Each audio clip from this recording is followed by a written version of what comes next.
A single bid of 25 cents changed Ethan Cole's life forever. In 1883, this battle-worn Civil War veteran, haunted by a bloody past, stepped into a Kansas auction where silence screamed louder than words. The cabin on Sutter's Hill, shrouded in whispers of a curse, became his for a pittance. But at what cost? Beneath its sealed floor lies a truth so dangerous it could topple empires or bury him. Will Ethan uncover justice or become another ghost of Sutter's Hill? Subscribe now, share where you're listening from, and dive into this tale of courage and secrets. What's hidden under those boards? Stick around to find out. The sun beat down on the cracked earth outside the Kansas town hall, dust swirling in lazy spirals as a crowd gathered for the 1883 land auction. The air hung thick with heat, and something heavier, dread, sharp as a razor's edge. Men in weathered hats and women clutching shawls stood shoulder to shoulder, their faces tight, eyes darting anywhere but the auctioneer's podium. A rickety table held a stack of deeds, each one a promise of land.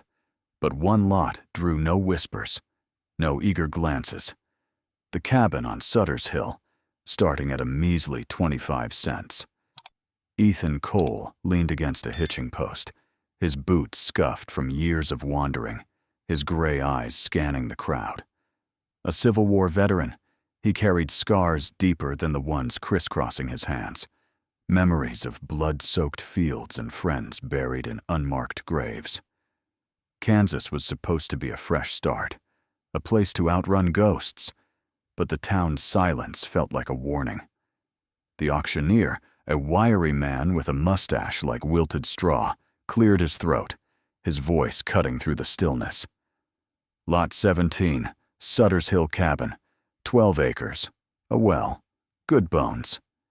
Bidding starts at a quarter. Not a soul moved.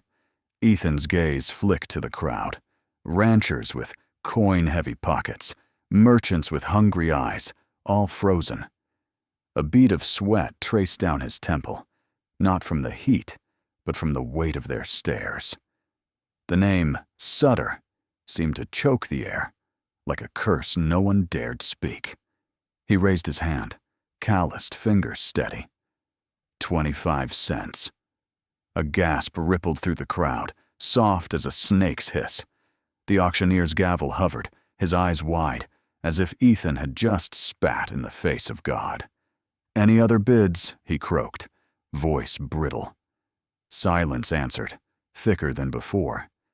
Ethan caught a flicker of movement, an old black woman, her hair silver as ash, clutching a faded shawl. Her eyes locked on his, not with greed or challenge, but with something that made his gut twist. Pity. "Going once," the auctioneer called, his tone flat, like he was reading a death notice. Ethan scanned the faces again. A burly man in a Stetson shifted his weight, staring at the ground. A woman in a calico dress gripped her husband's arm, her knuckles white. No one met Ethan's gaze, but he felt their eyes on him, heavy as lead. "Going twice." The old woman, Mavis, stepped closer, her boots scuffing the dirt. Her voice was a low rasp, barely louder than the wind. "Don't go near that place, son. Some doors, once opened, don't close." Her words landed like a stone in still water, rippling unease through Ethan's bones. Before he could ask what she meant, the gavel cracked down, sharp as a gunshot. "Sold! To the man in the duster for 25 cents. The crowd scattered like spooked cattle, their murmurs trailing behind. "Should have warned him," one man muttered, too low for Ethan to catch fully.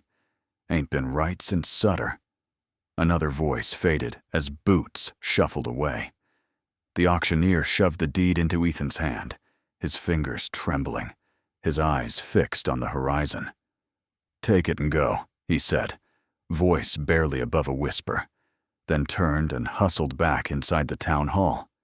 Ethan stood alone, the deed crisp against his palm, the ink stark against yellowed paper.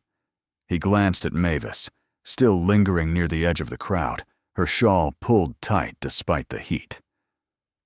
"What's wrong with the place?" he asked, stepping toward her. She shook her head, lips pressed thin, and backed away, disappearing into the throng. He tucked the deed into his coat, the weight of it heavier than it should have been. The townsfolk didn't leave, though. They lingered, clustering in knots, watching him from the corners of their eyes. A boy, no older than 10, stared openly, his face pale as if he'd seen a ghost. Ethan's hand brushed the revolver at his hip, an old habit from darker days. Something was wrong here, something bigger than a cheap cabin on a forgotten hill. As he untied his horse, a shadow moved at the edge of his vision. A rider, half hidden by a stand of cottonwoods, watching from a distance. The man's hat was low, but Ethan caught the glint of a silver band before the figure wheeled his horse and vanished into the haze. The air felt tighter now, like a noose slowly cinching. Ethan mounted up, the deed burning a hole in his pocket. 25 cents had bought him land, sure, but it had also bought him something else, something the town feared, something they expected him to regret. He spurred his horse toward Sutter's Hill, the dust rising behind him, the weight of unseen eyes pressing on his back. Whatever lay waiting in that cabin, Ethan Cole was about to find out. Ethan spurred his horse toward Sutter's Hill, the dust rising behind him, the weight of unseen eyes pressing on his back. Whatever lay waiting in that cabin, Ethan Cole was about to find out. The trail to Sutter's Hill wound through a sea of tall grass, swaying like whispers of forgotten promises under the late afternoon sun. Ethan's horse snorted, hooves crunching on the parched earth as the silhouette of the cabin emerged against the horizon. A squat, weathered shape clinging to the hill like a scar. The air grew heavier the closer he got, not with heat, but with a stillness that felt alive, watchful. Kansas stretched vast and untamed around him, but this patch of land seemed to hold its breath, as if the ground itself knew secrets it dared not speak. Ethan dismounted, tying his horse to a splintered post, half sunk in the dirt. The cabin loomed, its logs darkened by years of neglect, windows opaque with grime that turned the glass to shadow. 12 acres sprawled around it, dotted with a dry well and a corral sagging under the weight of time. He stepped onto the porch, boards groaning under his boots, and paused at the door. The handle, smooth and cool, turned with unsettling ease, as if someone had oiled it yesterday. A man less hardened might have turned back, but Ethan had faced worse than shadows. Gettysburg had taught him that. Inside, the air was stale, thick with dust that danced in slivers of light piercing the cracked shutters. His boots echoed on the floorboards, each step a challenge to the silence. A stone fireplace dominated one wall, its hearth piled with ashes that looked too fresh for a place supposedly abandoned. Against another wall sat a rough-hewn table, 2 chairs tucked beneath it, their legs scratched, but sturdy. Above the mantel, a rectangle of clean wood stood out, stark against the grimy logs. A painting or mirror had hung there, removed with care. Ethan's fingers brushed the wall, finding no nail, no trace of what had been. His gaze dropped to the floor, where a perfect square of boards stood apart from the rest, sealed with a dark, hardened pitch that gleamed like dried blood in the dim light. He knelt, running a hand along the edges. The seams were tight, deliberate, as if someone had poured their fear into keeping this section shut. Not rotted, not warped, just locked away, a secret carved into the heart of the cabin. Ethan's pulse quickened, not from fear, but from the certainty that whatever lay beneath was why the town had watched him with pity. A creak outside snapped his head up. Through the grimy window, he caught a flash of movement. A rider, the same one from the auction, his silver-banded hat unmistakable. The man lingered at the tree line, horse shifting restlessly, his gaze fixed on the cabin. Ethan's hand hovered over his revolver, but the rider didn't approach. Instead, he turned his mount and vanished into the scrub, leaving only dust and questions. Whoever he wasn't here to talk. He was watching, waiting, guarding something. Ethan stood, his shadow stretching long across the sealed floor. The cabin felt smaller now, its walls pressing in, as if the secret beneath the boards was a living thing, breathing just out of sight. He circled the room, checking for other signs, a loose plank, a hidden latch, but found nothing. The ashes in the fireplace caught his eye again. He crouched, sifting through them with a stick. Beneath the gray powder lay a scrap of charred paper, its edges curled, a single word legible. Cheyenne. His mind raced. The Cheyenne were native to these plains, their lands carved up by settlers and speculators. Was this cabin tied to them, to some wrong buried with the Sutter name? The light was fading, the sun dipping low, painting the cabin's interior in shades of amber and shadow. Ethan stepped outside, the air cooler now, carrying the scent of sage and something sharper. Iron, maybe, or fear. He scanned the horizon, half expecting the rider to reappear, but the hill was empty, save for the whisper of grass and the distant call of a hawk. The deed in his pocket felt heavier, no longer just paper, but a key to something dangerous. He untied his horse, the cabin's shadow stretching toward him like a warning. Whatever was buried here, it wasn't just land he'd bought for 25 cents. It was trouble, and it was waiting for him to dig it up. Whatever was buried here, it wasn't just land he'd bought for 25 cents. It was trouble, and it was waiting for him to dig it up. The sun had dipped below the horizon, leaving Sutter's Hill cloaked in twilight's gray veil as Ethan rode into town, the cabin's mysteries gnawing at his mind. The main street of Jericho lay quiet, its wooden storefronts glowing faintly under lantern light, but the air carried a tension sharp as barbed wire. He tethered his horse outside Amos's general store, the deed still heavy in his coat, the charred scrap of paper with Cheyenne scrawled on it tucked beside it. Ethan needed tools, a hammer, a pry bar, to crack open that sealed floor. But more than that, he needed answers. Inside, the store smelled of tobacco and linseed oil, its shelves cluttered with tin cans and bolts of cloth.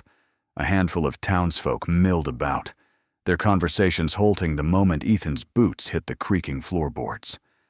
Amos, the storekeeper, hunched behind the counter, his fingers fidgeting with a ledger. His eyes flicked up, then away, as if meeting Ethan's gaze might burn him. "Tools," Ethan said, voice steady despite the weight of silence. "Hammer, pry bar, nails!" He slid a few coins across the counter, the clink loud in the stillness. Amos froze, his hands trembling as he reached for the items. A woman by the fabric counter, her hair pinned tight, dropped a spool of thread, the wooden clatter echoing like a warning shot. Ethan's eyes swept the room. A grizzled man near the stove muttered to his companion, their words too low to catch, but their glances sharp as knives. At the far end of the store, a young Cheyenne woman stood, her dark braid catching the lamplight. She watched Ethan with an intensity that wasn't fear or pity, but something else. Hope, maybe, or recognition. Her name, he'd later learn, was Taya. Before Amos could hand over the tools, the door swung open, hinges groaning. 3 men stepped inside, their presence sucking the air from the room. Silas Boone, the deputy, filled the doorway, his badge glinting, but his eyes cold as a snake's. Behind him came Royce Latham, the richest rancher in 3 counties, his coat pristine despite the dust outside. Last was Reverend Hale, lean and pale, his clerical collar stark against his black vest. The townsfolk shrank back, their murmurs dying as the trio's boots thudded across the floor. "Cole?" Boone growled, his voice like gravel under a boot. "Heard you bought the Sutter place. Bad move." His hand rested on his gun belt, casual but deliberate. Latham stepped forward, his smile thin as a blade. "I'll give you $100 for that deed. Cash, right now." Ethan's jaw tightened. $100 for a cabin no one else wanted? He shook his head. "Not selling." Latham's smile didn't waver, but his eyes hardened. "500 then," he said, pulling a leather pouch that clinked with coin. The store went still, the air thick enough to choke on. Amos dropped a tin of coffee, the crash jarring the silence. Ethan's gaze flicked to Taya, who stood motionless, her fingers tightening on a basket. "Why's it worth so much to you?" Ethan asked, his voice low, probing. Reverend Hale cleared his throat, his voice soft but carrying a tremor. "That place. It's cursed, son. Folks who go there don't come back whole." His eyes darted to Latham, then away, as if he'd said too much. Boone leaned closer, his breath sour with whiskey. $1,000. Final offer. Take it, or you'll wish you had." Ethan's hand twitched toward his revolver, but he kept it steady. "Threats don't change my mind," he said, locking eyes with Boone. "I'm keeping the cabin." The deputy's face darkened, but before he could speak, Taya stepped forward, her voice cutting through the tension like a whip. "You're scared," she said, her gaze fixed on Latham. "All of you. Scared of what's under that floor." The room froze. Amos backed against the wall, his ledger forgotten. Latham's smile vanished, and Hale's hands trembled as he clutched his Bible. "Girl, you watch your tongue," Boone snapped. But Taya didn't flinch.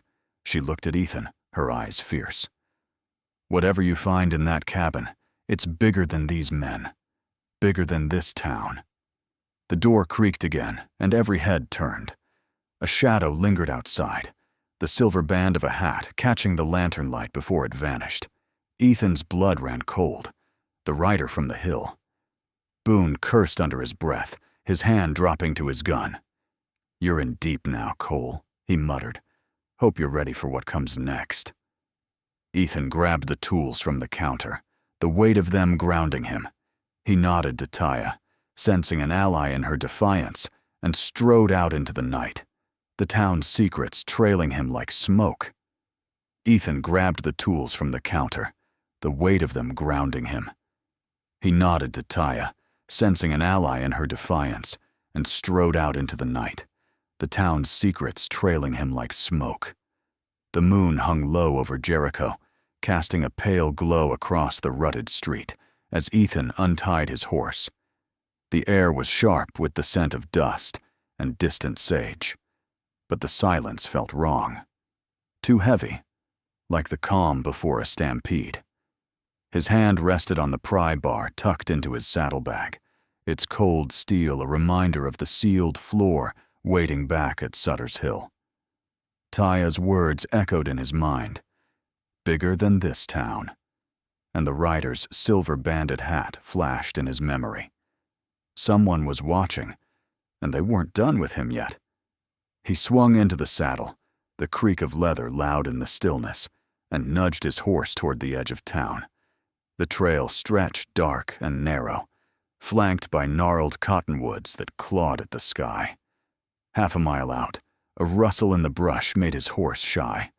Ethan's hand dropped to his revolver, his eyes scanning the shadows. A twig snapped, then another, too deliberate for a coyote. He reined in, heart steady but senses sharp from years of war. The night seemed to tighten around him, the stars dimming as clouds slid across the moon. A glint of metal flashed to his left. Ethan ducked as a gunshot cracked, the bullet whistling past his ear and splintering a tree. His horse reared, nearly throwing him, but he held fast, drawing his revolver. 3 shapes emerged from the darkness, men on foot, their faces masked by bandanas, rifles gleaming. "Drop the deed, Cole," one barked, his voice muffled but raw with intent. Ethan's jaw clenched. They weren't here to talk. He spurred his horse hard, charging off the trail into the scrub. Another shot rang out, grazing his shoulder, the sting hot, but shallow. He crouched low, weaving through the trees, the thud of hooves behind him growing louder. The attackers weren't amateurs. They moved like men who'd hunted before, fanning out to cut him off. Ethan's mind raced, mapping the terrain from his ride to the cabin. A dry creek bed lay ahead, its banks steep enough to slow a pursuer. He veered toward it, the horse's breath heaving as thorns tore at his coat. The creek bed loomed, a jagged scar in the earth. Ethan leaped from the saddle, hitting the ground hard and rolling into the shadows. His horse bolted, drawing the gunfire away. He crouched behind a boulder, revolver steady, counting breaths. Two men appeared at the ridge, their silhouettes stark against the moonlight. "He's down here," one shouted, raising his rifle. Ethan fired, the shot clean, and the man crumpled, clutching his leg. The other dove for cover, cursing, as the third closed in from the side. Ethan scrambled deeper into the creek bed, stones biting his palms. A bullet ricocheted off the rock above him, showering dirt. He fired back, not aiming to kill, but to buy time. The third man was close now, his boots crunching gravel. Ethan lunged, tackling him into the dirt. They grappled, fists and elbows flying, until Ethan's revolver butt cracked against the man's temple, dropping him cold. The second man hesitated, then fled, his footsteps fading into the night. Panting, Ethan retrieved his horse, the animal trembling but unharmed. Blood seeped from his shoulder, staining his shirt, but he ignored it. The deed was still in his coat, the pry bar secure. These men weren't after his life. They wanted the cabin or what lay beneath it. He mounted up, eyes scanning the dark for more threats, but the night was quiet again, save for the distant howl of a coyote.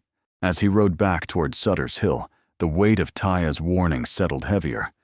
This wasn't just about land or money, it was about power, buried deep and guarded by blood. If you're gripped by this tale of secrets and survival, take a moment to subscribe and share it with folks who love a good frontier story. Your support keeps these tales alive, and trust me, the truth under that cabin floor is worth sticking around for. The trail climbed toward the hill, the cabin's silhouette waiting like a crouched beast. Ethan's shoulder throbbed, but his resolve hardened.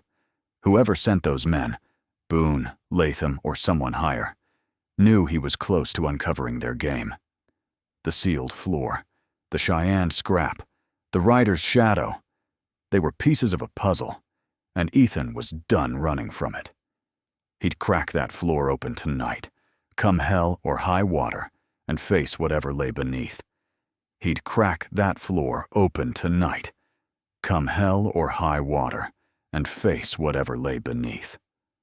The cabin on Sutter's Hill loomed like a sentinel in the pre-dawn gloom, its silhouette jagged against the fading stars. Ethan dismounted, his shoulder burning from the bullet graze, the pry bar heavy in his hand. The night was still, save for the rustle of grass and the faint creak of the corral's broken gate. Blood crusted his shirt, but he pushed the pain aside, his focus locked on the sealed floor inside. The ambush had confirmed it. Someone wanted that cabin's secret buried, and they'd kill to keep it that way. Ethan wasn't one to run, not anymore. He stepped inside, the air thick with dust and the faint tang of old ash. The sealed square of floorboards gleamed in the lantern's flicker, its pitch-filled seams daring him to break them. Before he could set to work, a shadow moved at the threshold. Ethan spun, revolver half drawn, but froze when he saw her.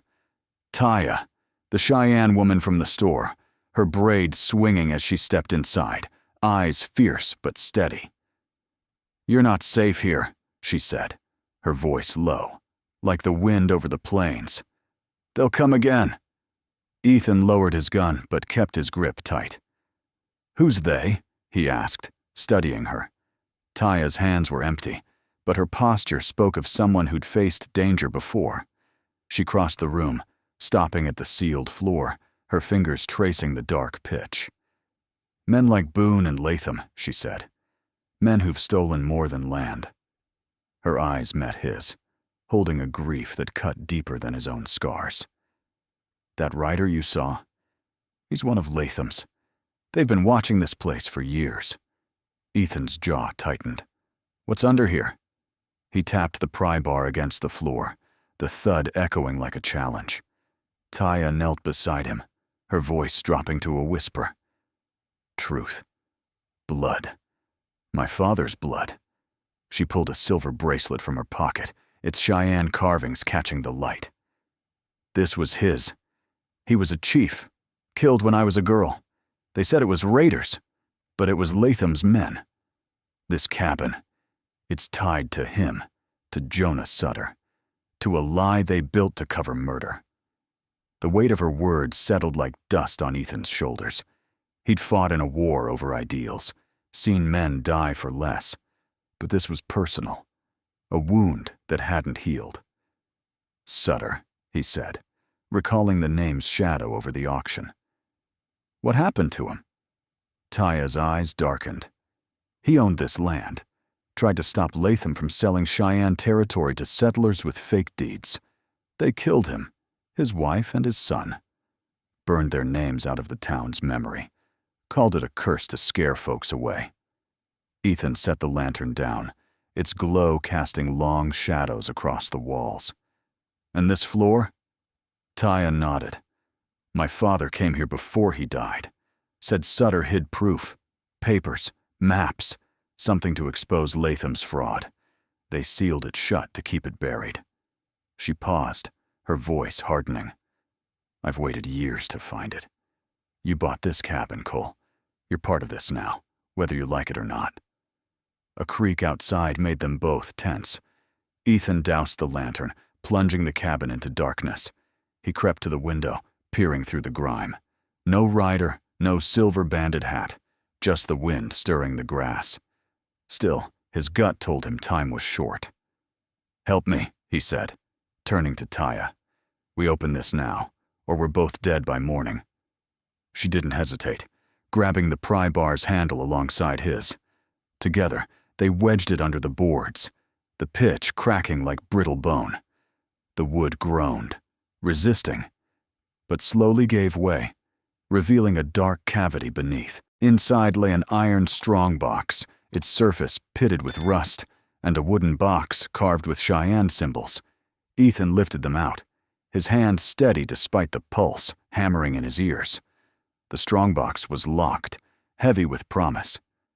The wooden box opened easily, revealing a silver bracelet matching Taya's, a folded map, and a letter, its ink faded, but legible. Ethan scanned it, a scrawled warning from Jonah Sutter, naming Latham, Boone, and a territorial official in a scheme to forge land deeds. Taya's breath caught as she touched the bracelet. "My father's," she whispered. "He was here with Sutter." The cabin door creaked, and Reverend Hale stepped inside, his face pale as death. "You've gone too far," he said, voice trembling but resolute. "That box, it'll burn this town to the ground." Ethan's grip tightened on the pry bar. "Then tell me why," he said, "before I decide who's next to bleed." Ethan's grip tightened on the pry bar. "Then tell me why," he said, "before I decide who's next to bleed." The cabin's air grew thick, the lantern's faint glow casting Reverend Hale's face in sharp relief, his eyes wide with fear and something heavier, guilt. Before he could answer, a low rumble broke the silence.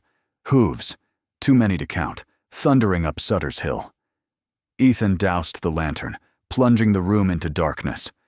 Taya grabbed the wooden box, clutching it to her chest as she crouched by the wall. Hale froze, his Bible slipping to the floor with a dull thud. Ethan peered through the grimy window, his heart steady, but his senses razor-sharp. Shadows moved in the moonlight. 8 riders, maybe more, circling the cabin like wolves. "Boone," Ethan muttered, recognizing the deputy's broad frame at the lead. The riders dismounted, their rifles glinting as they fanned out, boots crunching on the dry earth. Ethan's shoulder throbbed from the earlier graze, but he pushed it aside, checking his revolver's cylinder. 6 shots, and he'd make them count. "Stay low," he whispered to Taya, who nodded, her eyes fierce despite the odds. Kyle whimpered, backing toward the fireplace. "They'll kill us all," he said, voice cracking. "Quiet," Ethan snapped, his voice low but hard as iron. He gestured to the strongbox and map on the table. "That's what they're after. We protect it, or we're done."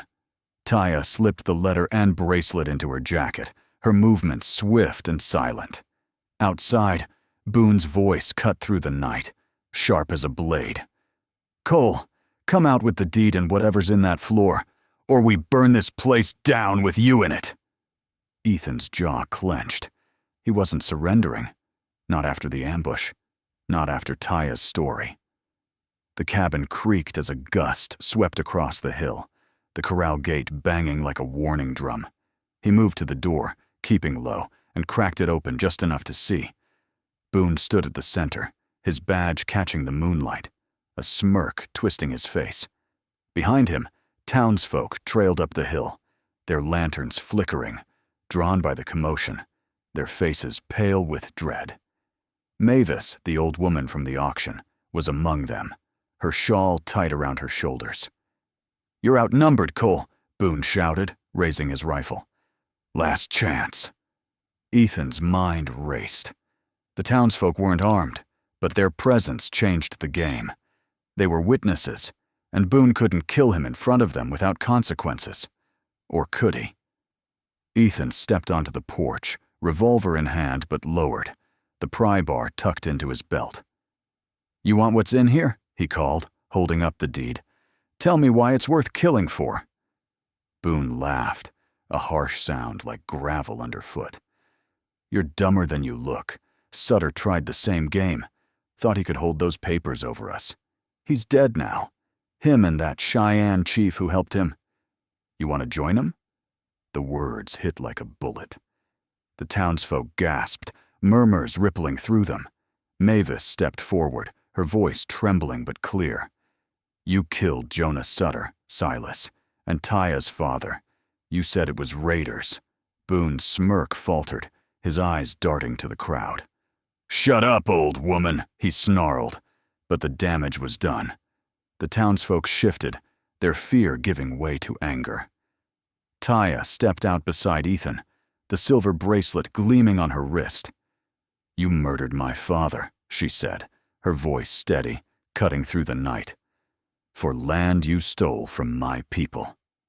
She held up the letter, its ink visible in the lantern light.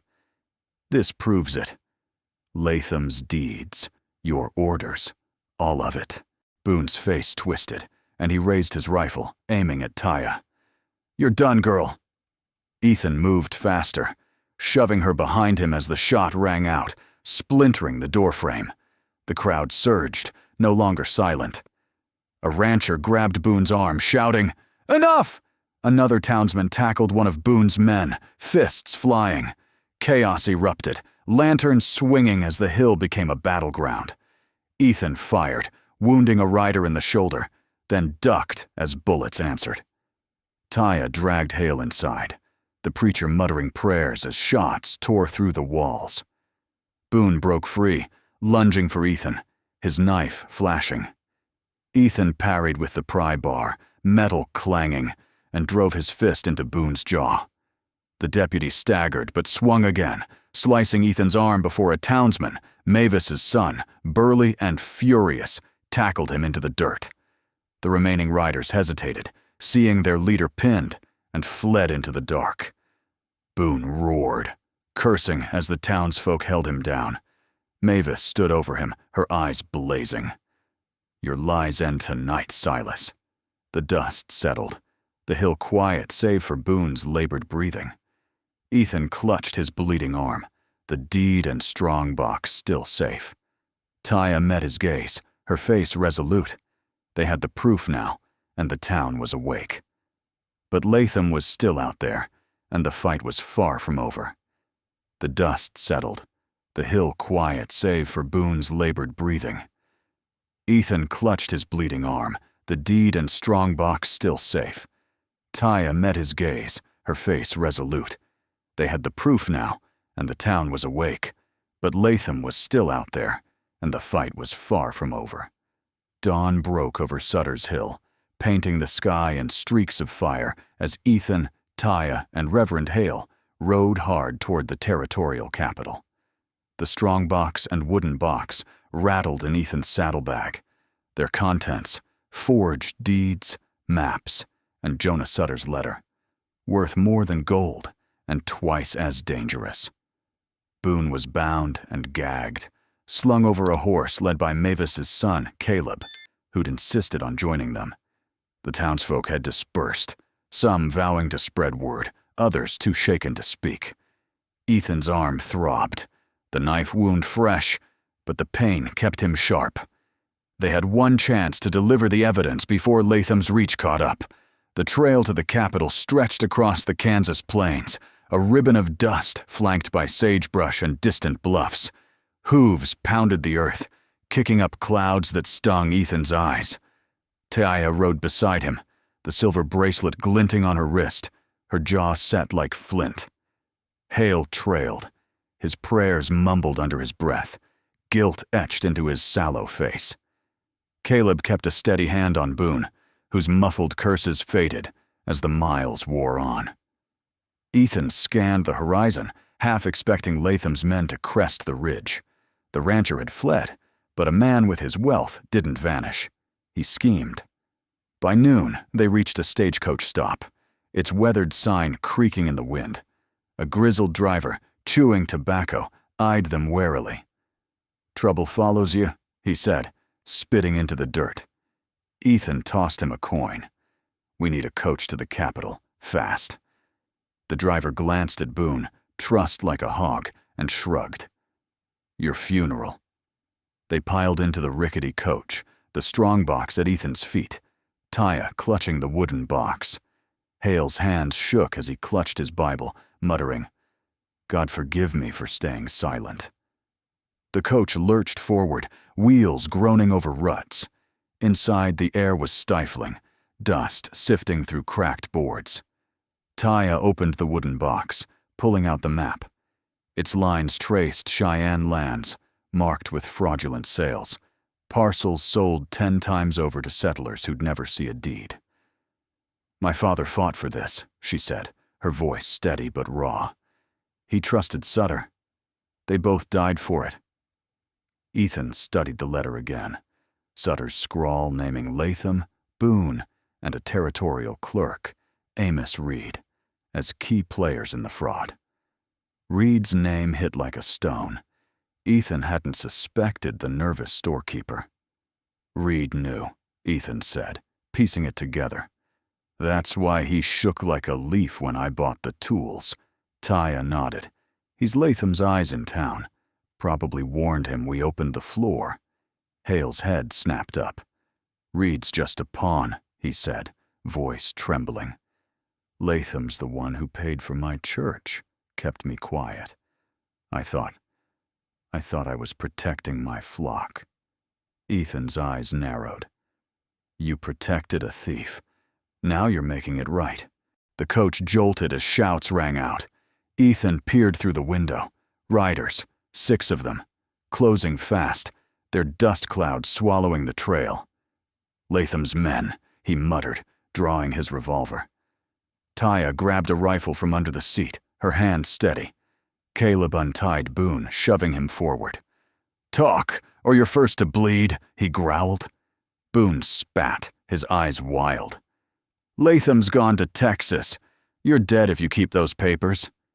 Ethan ignored him, firing a warning shot out the window. The rider slowed, wary, but didn't stop. The driver cursed, whipping the horses faster. The coach rocked, wood splintering as a bullet grazed the frame. Ethan leaned out, firing twice, dropping one rider. Taya's rifle cracked, another falling. The remaining 4 circled, shouting, but the coach's speed kept them at bay. Caleb guarded the strongbox, his shotgun ready. Hale cowered, praying louder. The chase stretched on, the planes blurring past until the Capitol's spires appeared, faint but growing. The riders fell back, unwilling to pursue into lawman territory. At the territorial courthouse, Ethan and Taya presented the evidence to Marshal Tate, a grizzled man with eyes like steel. The forged deeds, maps, and Sutter's letter laid bare a conspiracy spanning 3 counties. Boone's confession, coerced by Caleb's glare, sealed it. Tate's deputies arrested Reed that day, his ledger confirming the fraud. Latham's name topped the warrants, but he'd vanished. Texas, if Boone was honest. The Cheyenne lands were restored, settlers repaid, and the truth burned through the territory like wildfire. Ethan looked at Taya, her bracelet catching the courthouse light. They'd won, but the cost was carved into their scars. Ethan looked at Taya, her bracelet catching the courthouse light. They'd won, but the cost was carved into their scars. The Kansas sun beat down on Sutter's Hill, 3 months after the courthouse reckoning, its rays glinting off the cabin's new oak planks where the sealed floor once hid its secrets. Ethan stood on the porch, his arm healed but still stiff from Boone's knife, the deed now a legal anchor for the 12 acres he'd claimed. The land was no longer a curse whispered in Jericho's shadows. It was alive, buzzing with purpose. He'd turned the cabin into a ranch, modest but growing, its corral mended and filled with cattle, their lowing a steady pulse against the plain's vast silence. Taya rode up the trail, her horse kicking up dust that shimmered in the light. She dismounted, the silver bracelet of her father gleaming on her wrist, a quiet tribute to the Cheyenne chief who'd fought alongside Jonah Sutter. She carried a bundle of legal papers, land grants restored to her people, signed by Marshal Tate himself. "The tribe's moving back to the northern acres," she said, her voice steady but warm, like the wind after a storm. "Your ranch is giving them work, Cole. They're calling you a friend." Ethan nodded, his gray eyes scanning the horizon. Friendship wasn't what he'd come to Kansas for, but it felt right, like a debt repaid. The cabin's interior had changed. The grimy windows were scrubbed clean, letting sunlight spill across the floor, where honest oak replaced the pitch-sealed trapdoor.